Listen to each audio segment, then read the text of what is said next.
Okay, so we've got a Volvo V50. I'm looking at it for cuts out, engine malfunction, light on, and restricted performance comes up on the dashboard. Somebody has already looked at this. So on a piece of paper, it just says ECM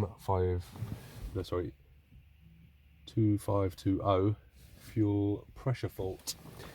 I'm assuming that's a P code or something, and underneath it says turbo and a question mark, so I don't really know what they're in, but I'll start fresh because that's how we like to roll. And today I'm going to use, because I'm always a bit mean to it, so use the snap-on. I mean, I'm a bit cruel to it because it's very, very expensive and it hasn't got the functionality of some of the other stuff. However, to be fair to them, they do have to abide by certain rules where some stuff from China does not. So, you know, snap-on can't help that. However, it's still massively overpriced. One of these is 8.5, 9 grand, I don't know where they are. So, a service overdue, okay. I don't know how you get that off the screen. Fill washer fluid. So we've got no engine light and no warnings on there at the moment. As it rev. It revs. Okay. So I'm assuming whoever did look at it has cleared the codes and whatnot, but I'll go into it and then we'll go from there. So we are, oh, where are we? We are plugged in, engine, we have a code, fuel, P, or whatever that is, 2520, fuel pressure too low. Looking at this, it could be something simple like a fuel filter. Now, some of the snap-ons have this functionality here, which gives you suggested repairs. It says fuel filter. I never look at that, it's always rubbish, and no matter what the fault is, it always says fuel filter anyway. However, on this occasion, it may well be right. I'll check from the customer's complaint, you know, it cuts out lack of performance. It's a fuel pressure fault. It's a possibility. I'll check the history, speak to the customer. But while we're in here, we could do some fairly simple stuff, I'd hope. I haven't actually checked what live data this will read.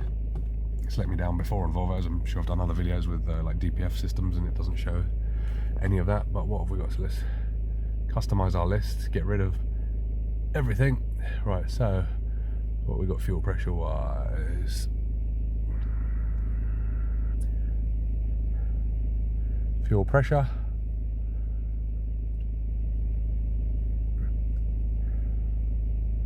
I mean, not a lot.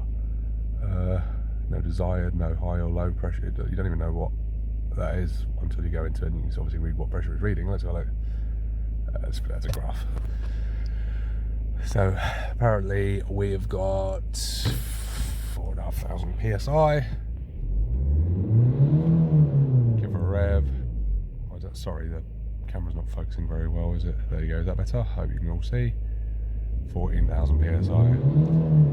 Now we can go out on road test, monitor that, and see what it's actually doing, and if it's stable and it's got a nice climb, or if it's a bit notchy like the, you know, that's fine at idle, that's not a problem. But when you're accelerating, you want a nice smooth delivery of fuel pressure. Obviously I can't film that, however I can record it and play it back after, but it's going to be very boring. And I'm going to be honest, this is going to be a very short video because I'm not going to bother with that. I am literally going to go and check the history of the vehicle, speak to the customer,